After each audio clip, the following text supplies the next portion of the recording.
What is going on at the Capitol? Well, there's like two different worlds going on there. There's the Republican world that they believe that they're in charge and they elected a speaker, and there's the Democrats who believe that there isn't quorum, that there isn't enough people who showed up like themselves to make it a quorum. So Secretary Simon said there isn't a quorum and that the legislature, or at least the House, is not in order and organized.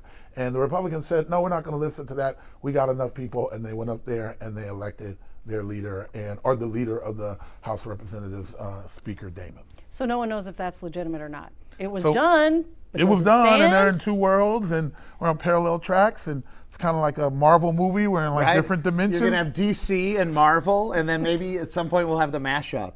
And, you know, it's even stranger than that when you think about what's transpired over the last couple of days, because on Sunday night, Democrats had a secret, covert swearing-in ceremony where they swore in with a judge the Democratic members of the House. And they said, you know, well, this has been done before. There's been swearing-ins.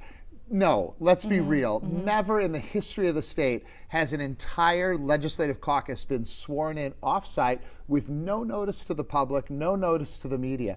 Here's the thing. You are getting sworn in to do a job as a public elected official. The fact that you would do that in private, in secret, is really not a good way to start any kind of legislative session, even one that's ending up in two worlds. However, if Republicans signaled that that when you did show up, that number one, they weren't going to recognize one of your members, right? And that even when you knew that one of your members was probably going to be elected at the end of the month, that they were going to move forward and they were going to elect a speaker and committee chairs for the next 2 years. So Brian's right, like it's unprecedented, but it's also unprecedented to do what Leader Damon said. And now from their perspective, Speaker Damon said that she was going to do. But even given all that, like let's say that you accept that, why do you do it in private? Why do you do it? Literally, all of us were learning that Democrats were doing this because Blois Olson tweeted it. I mean, that's crazy. And so even if you're like, hey, look, we're concerned that they're going to try to boot one of our members or whatever's going to happen, still say, okay, we're going to have our own swearing-in ceremony. Here's where we're going to do it. Here's how it's going to happen. The idea that they were doing it, you know, now you start to see a picture or two kind of float out there online. I mean, that was just unfathomable. Do you do that in secret? I don't understand Brian, that. think about it though. We just had January 6th a few years ago, It's right? Minnesota. So, but that's the point. But the idea is that I think the reason why they probably want to do it is not because they didn't want anybody to know. It's because they didn't want anybody to know because they could crash the place, right? They could do things that put people in harm's way. January 6th level riots. Maybe disturbances? Well, I don't know because I don't want to go over the top here, but the point that I'm trying to make is that the things that Republicans have said that they wanted to do and have done, like haven't been done before. And so now Democrats are kind of countering it with saying that we're going to make sure that we seat our members before Republicans take that right away from us. But do you think they did it? I know they said security. I assume they meant it's going to require too many people to make sure all of these legislators are safe, just period, on any given normal day. You think they did it because they were worried there'd be harm would come to their members? Yeah, potentially. I mean, the rancor has gotten pretty high. I mean, we try to keep it pretty civil here, but the rancor has gotten pretty high, and there are a lot of outlets out here, not necessarily this one, but other ones that promote violence against elected officials. You've covered this before, where that is on the rise. So I would be worried. So you think they did it because they were worried? You can't understand why they did it. You know, here's the thing. We have all these lawmakers at the Capitol on a regular basis. I worked for a governor for 6 years. You know, there's certainly you have to be concerned, you have to be cautious, you have to be careful. But I think you can manage those things. And I just think that from the public's perspective, that the idea that an entire group of legislators is going to get sworn into office without any public notice, without telling anyone, without the media even being there to record. How do we know it even happened, right? I mean, who are the witnesses to this? And what is the point of doing it? Well, I think that why even do it? I think that the idea is because they knew that they were going to walk into a place and that they felt And it happened today that Leader Damons was going to move forward, and they weren't going to recognize Secretary Simon's constitutional authority of organizing them and having a quorum, and they were going to steamroll through their agenda, which included their chairs and her as the leader. So they wanted to make sure that they were seated, right? Okay. And that they could go out there and duly elect their constituents. So I think that's the reason why they did it. I haven't talked to Speaker Ortman, But we I all think knew that's they why. were threatening to boycott, but I thought they could just boycott and not get sworn in. What's the difference? Like, why have to have a swearing in until things are settled? Because I want to go out, and if I'm representing you, I want to say I'm your representative. And I've been there. I want to say I'm Representative Jeff You want Hayden, it official, and I and you want represent that. you, and Yeah. here are your concerns, and here are your issues, and I want to at some point bring those things back to the Capitol to represent your interests. I think part of what feels so disconcerting about this is it seems like nobody really has the answer tied up. Everything is open to interpretation. And even though we got this judge's ruling today on Brad Tapke's seat, which we should talk about, even that ruling from the judge doesn't necessarily mean that Brad Tapke is going to be seated as a Democrat in the House. So let's start with you, as succinct as we can. I know it's hard. Let's start with you, Brian. I mean, where does this end? Well, in the Tapke situation, the underlying facts remain the same, and that is the election was decided by 14 votes, and there were 20 votes that were destroyed or discarded by Scott County election officials. And so we really can't be in a position where we don't know who won an election and just hope for the best. And that's a real problem. And the idea that citizens now have to give up their secret ballot and come in and testify as to who they voted for as the answer, I don't think that's a good answer. And so that's what Republicans are saying, that, look, it's Democrats who often say we need to count every vote, right? We need to count every vote. Well, if you're going to count every vote in this case, you can't, because 20 ballots got thrown away.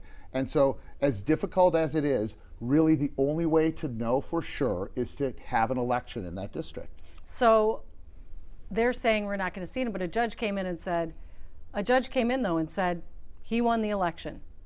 But Right. that's not a ruling necessary, that's more of an advisory, as Well, Republicans that's an are advisory. interpreting it? It's how Democrats interpreted it. I mean, Brad Tapke got sworn in on that secret covert swearing in on Sunday night, and Democrats at the time and their lawyer sent a letter to the judge saying, your ruling will only be advisory. You know, the House decides who the members of the House are.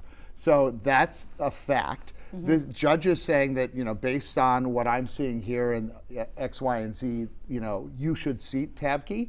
But again, it is up to the House. And in 1979, the last time that we had a tie in the Minnesota House, the Democrats expelled one of the Republican members in May of that session. And so, right, it's not unprecedented. Here's the problem. Do you listen to judges or don't you? So when the same judge said that Johnson didn't live in the district and that he shouldn't take the oath of office and he shouldn't be seated because he didn't have residency, Republicans applauded that and said, yep, we knew it, and that's right, and we're going to move forward and there should be a special election. Then when it doesn't go their way and the judge says, yep, Representative Tagg, it looks like he's won the election and it's great, they go, oh no, we're not listening to the judge on that one. Do we listen? Now, once again, does the House of Representatives have the right to seat their own members? Constitution says yes. But the idea is, do we listen to the judicial branch when we went through a hearing, we looked at all of the evidence, and this is what the judge says? You can't have it both ways. But would you say that was a more cut and dry case? That they said, if you don't live in the district, that law is pretty clear. But it's a little murkier, wouldn't you say? Well, with I the said ballots? Democrats said that they thought that he still did. The judge disagreed, right? And they said, okay, we're going to have a special election, and they move forward. And there's a little issue there. Then on the time when the Democrats win, then the Republicans applauded that and said, yep, you know, we're going to move forward. We'll have to have the timing of the special election. But yeah, we believe that this guy shouldn't be seated. Then when it doesn't go their way, then they don't want to listen to what the judge says. I'm just saying that it's hypocritical. You can't have it both ways. Do you Well, agree? look, I mean, and then Curtis Johnson, who clearly did not live in that district. I mean, the evidence was overwhelming. then Curtis Johnson sends a letter resigning from a seat that he has yet to be elected to. He hadn't been sworn in yet, to try to trigger a special election when he's not there. We're calling a special election for a seat where up until a few days ago, there still was a state representative in that district. So that's a questionable move as And well. then the judge will make a right? decision on that. Right. Are we going to listen to the judge or aren't we going to listen to the judge is my question. But on the seating of members, that is clearly with the body. So that's what it comes down So to then why do in we this sue? situation, right? So Why do we sue then if the judicial branch has nothing to say about it and we're not going to listen to them, then why don't they just go there and we're like, you know what, I don't know if I like Jeff today. I don't know if I like that blue outfit that he's wearing today, so I'm not going to seat him. Or we listen to the judicial branch because it's advisory. We're doing the same thing with Senator Mitchell right now, whatever happens in the Senate, right? They're going to listen. The judge and jury is going to make a decision, and based on that, the body's going to say, can she stay in the Minnesota Senate or she can't. That's kind of how it works. That's the rule of law. It's what we do around but it. now, and let's take the Mitchell case, for example, right, where she showed up at her stepmother's house dressed in all black, put a sock But she wasn't over in the all black, though. flashlight. Like, by the way, she had on a white sweatshirt. She just took it off because her mother's house was hot. Yes, that's correct. what I heard. I don't That's know. what I heard. That's what Discovery said. Right, because you generally, when you're checking on somebody's welfare, you go through the window in the basement instead of just Well, knocking on the door. but if she forgot, but if she has Alzheimer's or she has dementia, and you're trying to figure out if she's safe, Sure.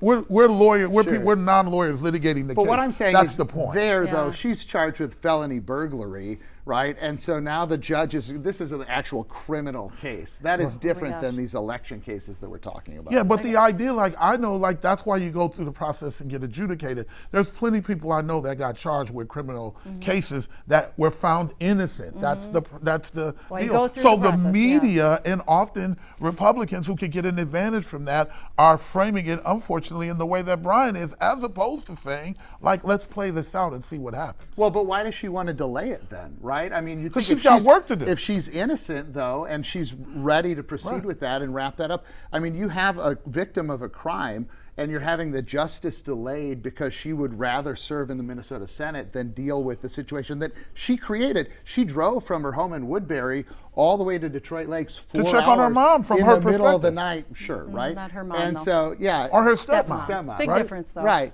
right. I That's the don't whole know. crux I of like the my issue, stepmom isn't a it? lot. Right, but the whole crux of the issue is she wanted things back, that her stepmom Well, wasn't that's what giving we're her. going to see, though, right? That's the conversation. Well, even So this she's is- admitting that, isn't she? Yeah. Yeah, but she's also saying that she went to check on In the her middle of the night. stepmom. Okay. Well, Right? you're a little more optimistic about this. Well, one. I'm just saying that there's always another Yeah. side. I think all I of hang this- around enough defense lawyers that say that, hey, wait a minute, Yeah. we have the scales of justice and we go through this process because there's things that so in this case the DA has the bully pulpit, right? They say, here's what we found, here's what the police said. I can tell you that I know a lot of people that I know that the police said, and I want to go too far here, Yeah. said this is what happened, and it that's not what absolutely didn't. happened.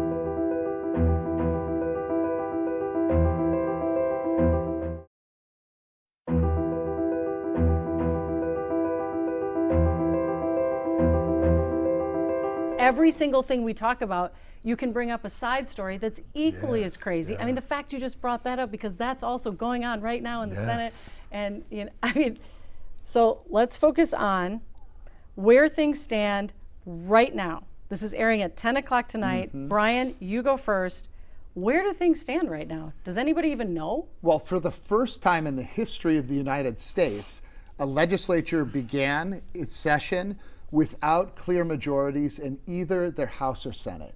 So once again, Minnesota is making political history. We're exceptional. We don't know really ultimately if what the Republicans did today is going to be upheld or not. Republicans believe they are on strong ground, right? They have 67 members. That is the larger number in the Minnesota House of Representatives At this the moment. current time. They've elected a Speaker of the House and they want to move forward and do the people's work.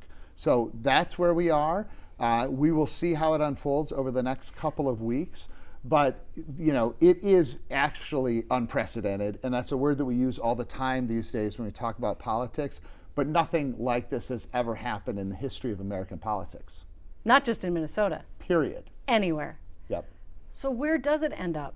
Is all this just going to the courts? And then And then I guess it can be interpreted, can the courts decide what happens in the House? Well, I think that we're going to have to see some real leadership, and I think that we're going to have to finally see. I will say this, in the Minnesota Senate, and I was in both bodies of the Minnesota Senate a little longer and in the leadership, they said, you know what, we don't want to look like the House. We're going to find out a way, even if it's only for 3 weeks, to share power and to start the process of getting our work done. I think that's also because of the backdrop of Senator Disick, and I think that they knew the type of leader that she was. So Senator Disick, who passed away, Who who was passed very away, beloved. Who was very beloved, worked Who do you- behind the scenes. Who do you attribute that to, making that level-headed, what many would say is a level-headed decision? You know, I would say that the two leaders, the majority leaders, were really thinking about that, that are, you know, really strong and really want to do the right thing. The person that I'm probably going to give the most credit to, won't be a surprise to you, is President Senator Bobby Joe Champion. Now, full disclosure, happens to be one of my better friends, but I know for a fact that he runs a really tight ship, but he really cares about the institution. And you can see the way that he handles the body, that he really was driving this discussion, that he did not want the chaos of last year, and he also did not want to have the Minnesota Senate look like the House. So do we pass blame then on the House? What's going on in the House? Because this isn't a good look for anybody. Well, this is really a lot of this is the hangover from the end of last year's session. And in both the House and Senate, Republicans felt like they were getting run over by the Democratic majorities. It was the end of that 2-year DFL trifecta, and they were trying to make their voices heard and speak up for their constituents, and they were just getting shut down. And so that happens in the Minnesota House with some regularity, that the end of session kind of devolves into shouting and chaos. It doesn't normally happen in the Senate, but it did this past year. And so some of the bad feelings from the end of last session have carried over. And so I think you're seeing some of that play out in the House's, you know, kind of putting stakes in the ground about how they think this should unfold. So, you know, these things have kind of a life and they carry on. At some point, we're going to have to get past this because we have to have a 2-year state budget passed. We have to hopefully do a bonding bill, work on some other pieces of legislation. So I think we'll get there eventually, but everybody's taking a pretty tough position right now in the Minnesota House. I would also remind members as to why they're there.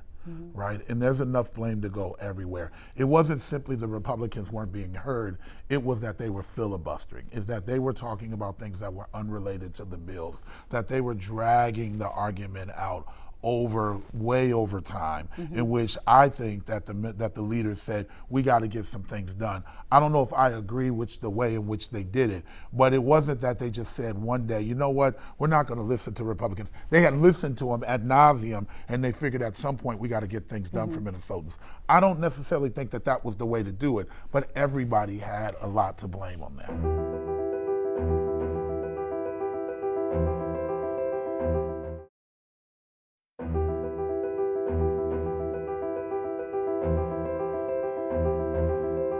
Succinctly as you can, explain who decides now how they go forward. Republicans are saying, we're sworn in, we elected a speaker, and Democrats have been secretly sworn in, they're sworn in too, and they're saying none of that's legitimate. Who gets to decide? I think the best folks to decide is them. But often that doesn't happen. It's kind of like sending your kids into the room and have them work it out. Sometimes that works, or sometimes that doesn't. I think that ultimately the parents in this situation, for this analogy, with all due respect to my former colleagues, is probably going to be the courts. The Supreme Court is going to make that decision. Yeah, and I think, though, to Jeff's point, I think the court is reluctant to really say this is it, right? They do not like to get involved in the affairs of another branch of government. And so I think, to Jeff's analogy, that I think you'll see the Minnesota Supreme Court saying, don't make us do this. You guys need to figure this out. You alone are responsible for bringing the House and Senate together, deciding who your members are and how you're going to operate. And if we're forced to, we'll get in. But we're really going to try to push you to do it. Well, there's one other person that seems to me has been very silent on this, and that's the governor. That's right. What's the governor's role in this? We haven't heard anything from him. I think the governor, at some point is going to have to publicly talk about this issue. What I would hope the governor would do, and Brian's worked for a really good governor that knew how to get this work done, and I've worked with other governors, that you start doing this work behind the scenes. you start bringing leaders. And he may to be. And he may We be know that, bringing yeah. them to the residence or bringing them to his office and start to have frank discussions, start to figure out maybe there's a deal that can be done. Maybe there's, maybe he can threaten vetoes or whatever get tools he creative. has in his toolbox. But I think that the governor is certainly probably involved and is going to have to get more involved. And if they can't find a way to get it done, then I think you'll see him use his voice loudly and publicly. Yeah, and I think that that's exactly right. I mean, that's the job of the governor, is to actually make sure all of this functions. And of course, he's not a part of the legislative branch either, but nothing becomes a law unless the governor signs it. And so having that ability to say, like, look, you all know we have to sort this out. He's the one who can get them there. Now, Governor Pawlenty had the advantage of having served in the House for 10 years, including as the House Majority Leader. So when we were in the governor's office and working with lawmakers, it came from that perspective of having negotiated bills and been there at the end of session and worked through that. But he's the last governor that served in the legislature, right? Governor Dayton came from a different background. Governor Walz came from Congress. And so it's too bad, right? I think that there is some benefit to having governors who have been in the legislative branch because they have those relationships and the understanding of what motivates lawmakers. And I think we're missing that a little bit right now. But yeah, the governor's going to, if this goes on much longer at all, the governor's really going to have to take an active role in moving things forward. Have you heard any talk of them coming to the table? I know the leaders met, nothing came of it that we can ascertain. Do either of you hear any rumblings that anyone's getting creative, that anything might be? No, I mean, I think that the leaders are meeting. I mean, there was a lot of, even up to this morning, where the two House leaders, Leader Damon and Leader Hortman, we can both call them speakers, I guess, were kind of trading offers and trying to figure out a way to get through it. I think the Senate has already figured that out. I think that the governor, as he's looking at all the things that he has to do, and he's got some work that he's doing and has to do in terms of his own administration, but I think that the more and more that he gets involved, I think if this goes on much longer, this is a stain on the institution as a whole, all three branches of government, not just simply the legislature. And I think they understand that, and they don't want that on their watch. Yeah, because what happens now? They just go back at noon tomorrow, and it feels like the Republicans could be play acting, or Well, like again, they're making decisions, but does it even matter? It's two worlds, and right, I think the Republicans will come back when they choose to come back. I think Secretary Simon said he would come back at 3 p.m.,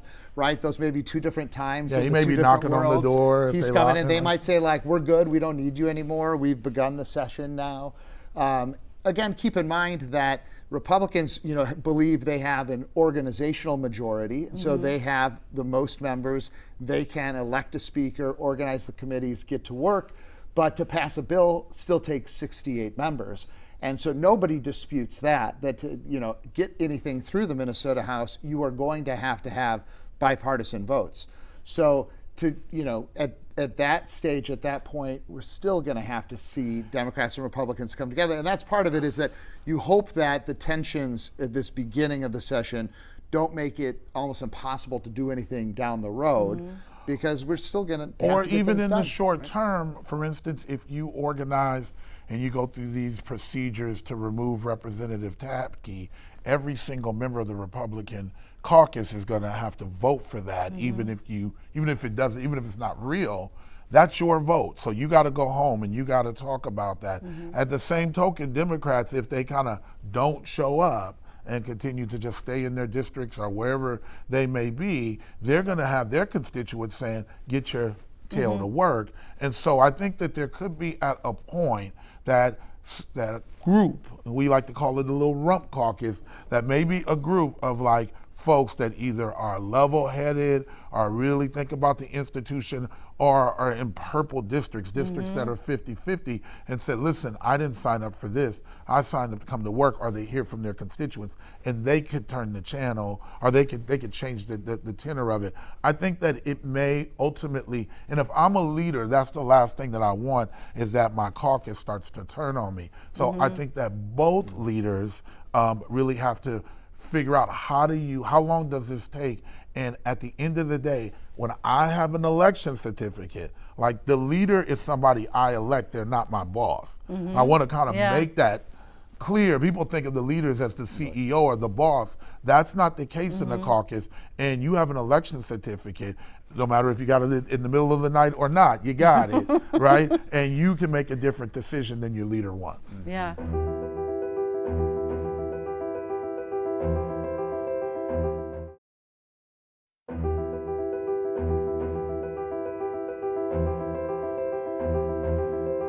Let's zero in on Tab Key for a second and that seat. If you were going to summarize the Republicans' reasoning on this, how would you? There are 20 votes that were thrown away and 20 people who didn't get a say in this election, and the election was decided by 14 votes. So we do not know definitively who won that election, and as a result, we need a redo. We need to go back and have the opportunity for every voter in that district to have their say so that we know with certainty, with clarity, who won that election. Well, but then a judge came in and said, no, this election stands. Sure. So now as a Republican, how do you defend your side? The underlying facts are no different. I mean, the judge's opinion is advisory, and the members of the House decide who's seated as a member of the House. So, constitutionally, if you believe that every vote counts, in this case, it didn't happen. And so there's just unfortunately, there's no other way around it, right? There's no good way to just say, okay, it's this guy or that guy, right? The way we do that is an election. And so that's the case that Republicans are going to be making. And so just so viewers understand, because this judge made the ruling, the judge does not have the authority in the House to say, now seat this member. That's That right. is up to the legislature. That's up to the members of the House of Representatives. And the Democrats' argument would So be, the question is, why did the Republicans sue? Right? If they weren't going to listen to the judge, if the outcome that the judge gave them wasn't what they wanted, now they're like, oh, well, we're not listening to the judge. We're going to do what we want. If that was the case, they could have done that anyways, right? What happened here, this is a case of sour grapes. They didn't like what the judge said. They didn't like the opinion that he had. So they're going to go down a different road. If they weren't going to listen to the judge, they should have never sued, and they could have walked in there and said, we're not going to seat whoever for whatever particular reason. And I think that there's a political risk to that. I think that this issue is that they really want to control the Minnesota House of Representatives. They have an agenda, they have a conversation, they have the bully pulpit, they control the agenda, and they see this as an opportunity to do it. That's kind of what all caucuses want to do. And in this particular case, I think that if the judge would have ruled in their favor, they would have been okay with it. so then where does this end? If a judge can't make the decision and the two parties can't decide what the right answer is and come to an agreement, who gets to decide? Well, I was just thinking about that. You've asked this question a couple of times. Ultimately, the people make the decision. It may take a little while. We may have to go through another election cycle, including judges get elected as well, right? So the people ultimately, and I want to make sure people remember, that's actually who you work for.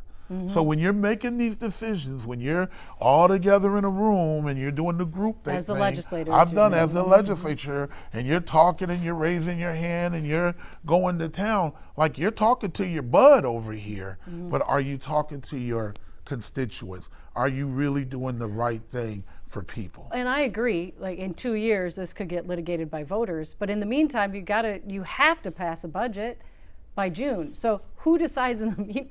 I mean, they can't keep going on and on and on I like think this. I think that then you have to. I mean, this issue of people being recalled and not. I think you start getting to a point where all of a sudden you're not passing a budget because you don't have the constitutional authority to do it, or on the flip hand side, you don't pass a budget because you never showed up to work, right? Like I think that that's high stakes poker. I think that's a game of chicken that if I'm a leader, I don't want to play. Here's what I would suggest, and I typically don't do this for my former colleagues, and hopefully they're not mad. Like, find some folks that have done this before that you trust on both sides. Former members, former governors, former majority leaders or speakers, and get some advice from them and figure out a way in which to get yourself kind of through this. I think the one thing that leaders have done is that they've put themselves in a corner and they have to figure out how to find their way out. Yeah. and still look like they're winning. And which still is look getting like they're harder winning. by the and day. hold their and it's like Washington D.C., right? And you saw that leaders can be replaced, and so you still got to figure out how to do that and hold enough votes so that you can stay the leaders and still stay the committee chairs. So it gives you it's not something for the faint of heart. However, they signed up for it. Yeah. And I want members to, they didn't get drafted into this. Yeah. They signed up for it. volunteers. They all- volunteered Yeah. to do this work, and we expect for them to do This it. is what Governor Pawlenty, when we would be having a tough day and everybody's beating up on us and we'd be traveling around the state, and he'd go, Brian, remember that we agreed to do this. Yes. We wanted signed up. this. We wanted We fought hard for Think this. about what we did to get here, right? And now, so don't feel too bad, Right. Yeah. right? Like we wanted Yeah. to do this, Yeah. so Get now some we got to advice. figure it out. But Yeah, I get think some that's right. advice.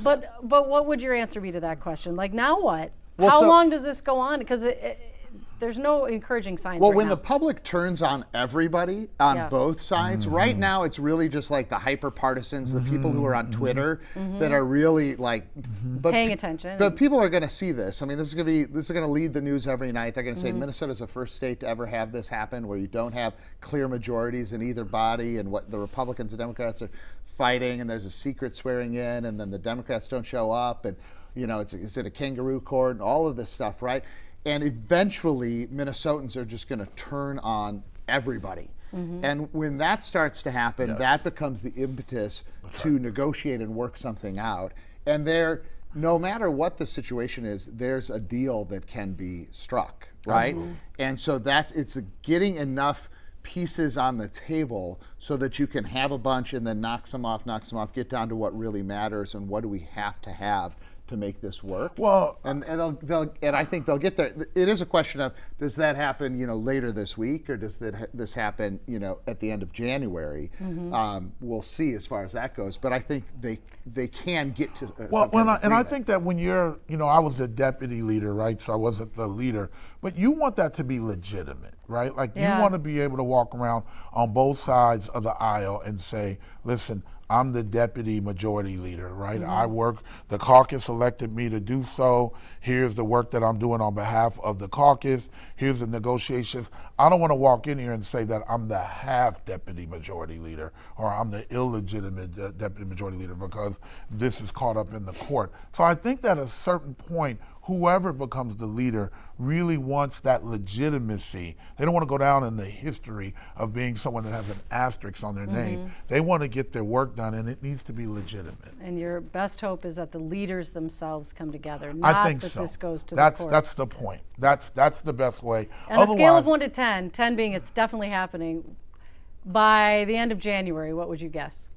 We'll be organized and ready to go, and we'll be having good conversations with Minnesotans about what to do with the budget and all the other And by issues. we, you mean both Democrats and Republicans in the Democrats House. and Republicans and people. Like we bring people, like our jobs today are bring people to the Capitol. Yep. We communicate is the work that Brian does every day. I bring people, constituents and organizations to the Capitol to talk to their legislators to say, hey, here's what we do, and we'd love to have your support to do more of it. And those folks are going to show up, and they're going to want to see the legislators. Yeah. Your confidence that this is going to get resolved maybe even by the end of the month? Yeah, I think, yes. And by the end of the month, we'll have had the special elections in Roseville and in Northeast Minneapolis. So you're back to, probably a full cohort, depending on the tab key situation. And yes, I do think that even, a week and a half of this is going to start to feel like what on earth is happening. It So- already feels like it's only right? day And this is just Yeah, just it was a started couple right hours ago, now, yeah. right? Yeah. And so, I mean, I would say that by the end of this week, and then keep in mind, next Monday, Martin Luther King Jr. Day, also the presidential inauguration. I Which think I find people- ironic anyways. Right, I know. How does when that happens, so that they fall on the same day? Like this is like people are gonna be like, okay, you gotta figure this out Yeah. and get moving. So my sense would be that even within the next, couple of weeks, you would think that they would be in a position to figure out a game plan. Certainly hope so. Thanks, guys. Thank you. Appreciate That was fun. See you tomorrow. Yeah, seriously. See you tomorrow.